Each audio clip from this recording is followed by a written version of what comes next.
toda prova, todo concurso, qualquer nível que for nível mais básico, escriturário, analista, juiz, procurador, toda prova vai cair pelo menos uma questãozinha, né, sobre o quê? Princípios do processo de trabalho. E mesmo que não caia, gente, é sempre bom vocês lerem na doutrina, né, ler num bom livro, ler na explicação de um professor, né, o que são esses princípios. Porque com base nesses princípios, vocês conseguem responder diversas questões que o texto de lei exige. O que isso quer dizer?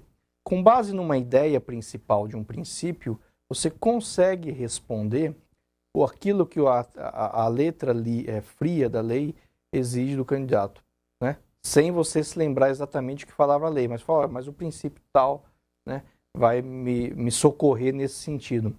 Então é importante estudar sempre os princípios gerais de direito, depois os princípios constitucionais, processuais. Você pode estudar também os princípios processuais comuns, ou seja, os princípios do processo civil. E também, em nosso caso, são os princípios específicos do processo de trabalho. Porque do processo de trabalho, a gente socorre no dia a dia dos princípios lá da Constituição, princípios processuais gerais, princípios, por exemplo, da legalidade, duplo grau de jurisdição, ampla defesa. Você tem os princípios do processo civil, né? Princípio dispositivo, princípio, né, da demanda. Você tem também os princípios próprios, né, do processo do trabalho, né? E eu cito, por exemplo, o princípio da proteção, que é o mais importante deles, que é tanto do direito do trabalho quanto do processo de trabalho. Então, sim, estudem os princípios. Ah, professor, mas é muito chato. É chato ler texto de lei. O princípio é gostoso, tá? Porque você vai entender o sistema, como é que funciona. Vamos ver aqui uma questão, né, que nós vamos ver como que esse tipo de questão em relação ao princípio é cobrado do candidato. Ela vai falar o seguinte: no tocante ao procedimento sumaríssimo. Então ele está falando, olha, é o procedimento sumaríssimo. Dispõe o artigo 852D da CLT que, então ele vai transcrever o artigo, o juiz dirigirá o processo com liberdade para determinar as provas a serem produzidas, considerado o ônus probatório de cada litigante, podendo limitar ou excluir as que considerar excessivas, impertinentes ou protelatórias, bem como para apreciá-las e dar especial valor às regras de experiência comum ou técnica. Então, fecha aspas. Nesse caso, está presente o princípio. Qual princípio está presente? Então, fala o seguinte: o juiz vai dirigir o processo. Como que ele vai dirigir? Ele vai determinar a prova, ele vai determinar que seja excluído, ele vai falar, olha, você tem um ônus da prova disso, ou essa parte, você, empregador, tem que provar esse fato, né? Então, essa liberdade, ou seja, esse trânsito do juiz sobre as provas, sobre tocar o processo para frente, ele é o seguinte, ele é conduzido por um princípio processual. O que a questão está querendo saber é o seguinte: qual é esse princípio? Né? Você tem o quê? O princípio da imediatidade, são as opções que o concurso dá. Dispositivo, identidade física do juiz, inquisitivo e do juiz natural. Né? O que é o princípio da imediatidade? O que é uma coisa imediata, próxima? Então, o princípio da imediatidade é o contato direto com o juiz, das partes com o juiz, e as partes com o juiz e as provas, os autos do processo, ou seja, esse contato, né, com o juiz da causa. Né? Por exemplo, o que ocorre numa audiência oral, numa audiência que você vai ouvir testemunha.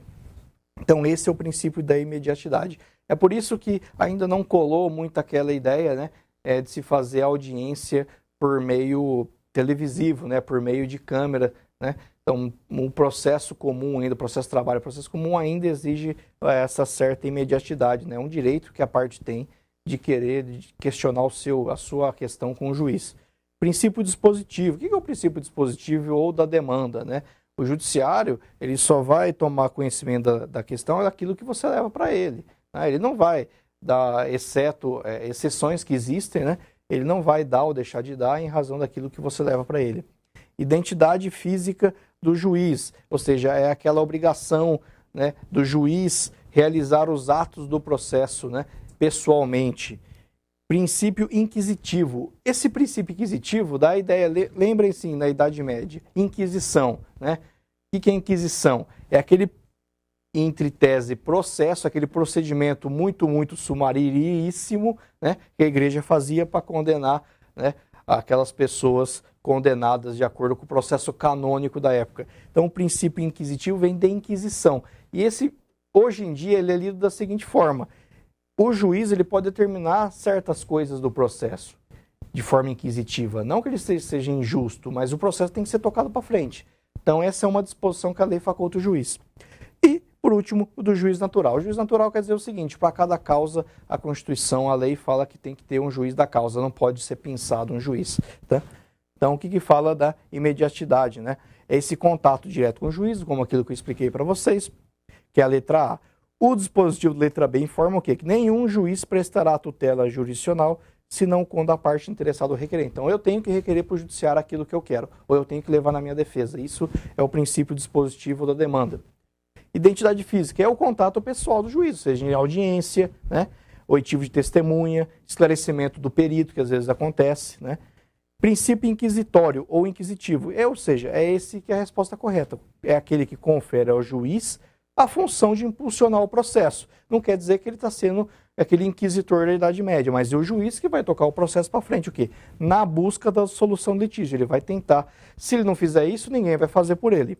E por último, o do juiz natural, que está lá no artigo 5º, né, que não haverá juiz ou tribunal de exceção e ninguém será processado nem sentenciado pela autoridade competente, se não competente. Então, a nossa resposta correta aqui é a letra D, é o princípio inquisitivo, né? Ou seja, é aquele que está no 852D da CLT no processo sumaríssimo. Bem, pessoal, é uma questão até tranquila, mas depende um pouco de raciocínio.